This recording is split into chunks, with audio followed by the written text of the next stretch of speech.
And welcome back to the Dawn Show. A couple weeks ago, I had the opportunity to sit down with Dr. Joanne White, excuse me, who's an author, international speaker, certified life coach, and host of Power Your Life, seen right here on WMCN TV, Wednesday nights, 8 p.m. So Joanne shared with me some really great pointers on how to manage all the stress that the holiday season brings. Let's take a look. Well, and it's a perfect time of year during the holiday season upon us. And of course, we were talking to Emily about all the food and the stress. And the reason we eat more and we drink more is because we're stressed out about all the family drama that might happen over the holidays. Right. And there is a lot of family drama in some homes and with some families. So I think what's really important during this time is, firstly, we were talking earlier about breathing. Yes. So make sure you breathe. Make sure that you're breathing through your stress. I think that's really important. And it's also important to set boundaries. So if you need to get there at a certain time and everybody wants you earlier or whatever, or you need to have to make sure that you're not going to stay too late, whatever, make sure that you're creating boundaries for yourself. Sometimes it's okay to say no.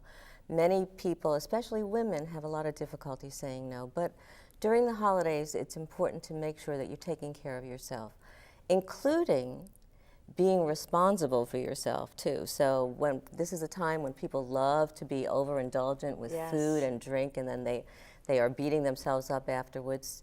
Moderation, take care of yourself, have fun, really have fun, but take it easy, take it slowly.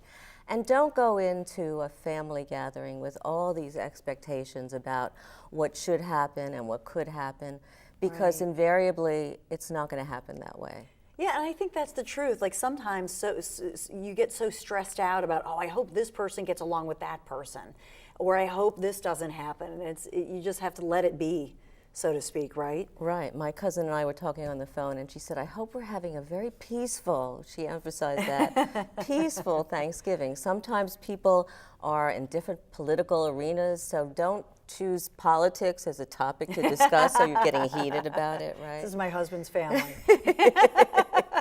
Mine too. Yeah. So we learned over the years to stay away from them, because sometimes the arguments get to such an extent that people are not liking each other by the end of the holidays, and you don't want to do that. It's important to remember that family time is special. Make it special and have fun. Yeah, I think so. You'll love my 9-year-old Michael. He always says, don't judge me. And I love that that's one of your mantras about not judging. Right. And I told you a story earlier, and this was really a true story that happened. One of my cousin always has Thanksgiving dinner, and we all converge from all over the country. And so her daughter, who was supposed to be making something very special, was late. She was late. And my dear cousin invariably started to get on her about being late. And my younger cousin said, Mom, I don't do guilt. It stopped the conversation right there. And I remember that, Dawn, because I just think, wow, I don't do guilt. In other words, release all judgment. That's it. Just let it go. And her mother, my cousin, had nothing to say after that. What could you say after I don't do guilt? I don't do guilt. Pass the potato salad. Release the judgment and pass the potatoes. And I think the other thing is we all have that, self-involved, the self-involved one. It's all about them. I mean, what do you say to people about remembering who you are, remembering the holiday and what it's all about? Well, it's also not remembering that it's not all about you. And even when somebody is being critical, they're not necessarily being critical about you. Maybe they're having a bad day. Maybe it's really about them. And so, again, holidays are not a time to really get into an out-and-out arguments. It's a time to really, especially Thanksgiving and Christmas and Hanukkah, it's a time to really cherish being together and a time to really celebrate being together. And often, I remember that a lot because there's a time when family members aren't here. Yeah. And we think, well, why wasn't I kinder? Why wasn't I more gentle? Right. So remember that time. And it's not about you, but at the same time, take care of you and make sure that you're okay and make sure that you're being and acting responsibly. And I love your number 5 on the list, which is just be joyful. Just cherish it and enjoy the moment and enjoy the holiday. Holidays are a time for celebration, and like I said, families can come from all over the place to be together, maybe for a day, for a few hours.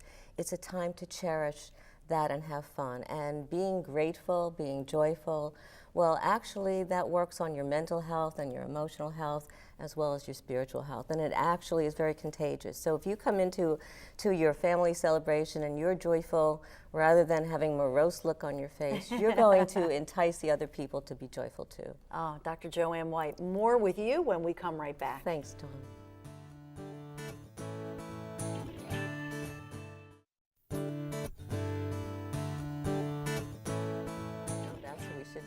So back here on the Dawn Show, here with Dr. Joanne White now to help you redesign your life. So what do you mean by redesign your life? You pretend you're an architect? What's your saying about this?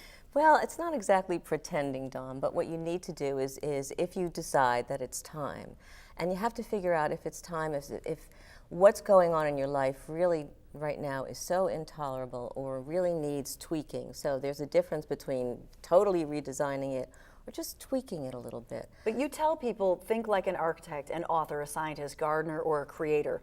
Why do you say that? I mean, that's giving someone permission to do this, to redesign yourself? Is that it? Well, that, and also because when you have to do that, if you're an architect, you need to have a blueprint.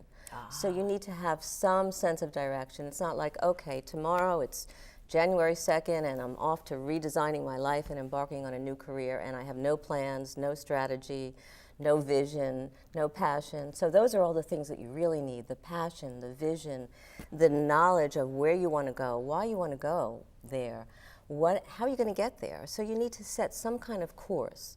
You also need to decide that, well, it's maybe great, I want to embark on this new design of my life, myself, but you also need other people. You can't necessarily do it alone. Just like we're here, we have all the camera people, the makeup people, so we're here, and you need other people to really help support you on your journey and to support you in whatever you're doing. And maybe you're just tweaking one little part. Maybe you're redesigning career, but your family life is staying very stable.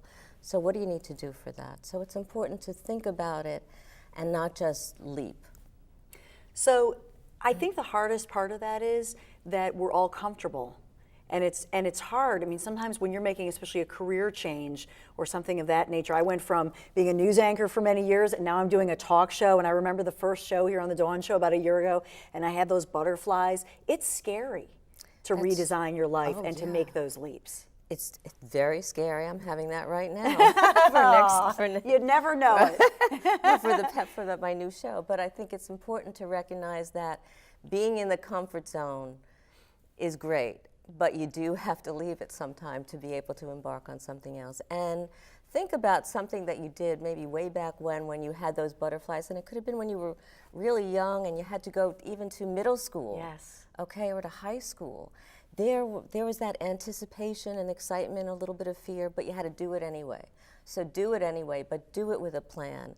Do it with some active thinking and knowing what you're getting into, and recognize that there are still going to be surprises along the way, and maybe even some disappointments, but don't give up on your dream.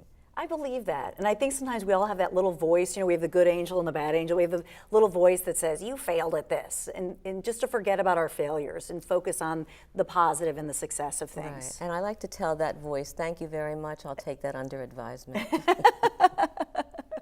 Because that voice is just going to continue, but you really need to put it in its place. Yeah, these are that you make them sound simple, but I think making the plan is making a commitment to yourself. Perfect, and that's so important. And who else? I mean, who else is going to make that commitment if not you, if you want to redesign some aspect? And so do make that commitment, and make it wholeheartedly. Make it with your heart, with your mind, with your intention. And allow other people who are in your life, who are the people who are your supporters, to be privy to that, so that they can support you and cheerlead you along the way. And I think that's the most surprising thing, is when we make those changes, the people around us get excited. Yeah, they do. do. And then there's this energy that comes along. So your show, which is a new show on here on WMCN TV, begins when? It begins Wednesday, December 11th at 8 p.m. Eastern, and those butterflies you were talking about, when we talk about it, those butterflies, they're jumping out of my stomach. So I'm excited, but it's like embarking on redesigning my life. So it's great. Well, I'm sharing your journey with you, and, Thank and I'll be you. rooting for you, girlfriend. You're going to be great. Thank you. Well, if I could be like you, that would be No, incredible. no, Oh, we'll yeah. all be watching 8 p.m. so we can learn how to redesign ourselves. Thank you so much. Thanks, Dawn. And thank you. Hope you had fun.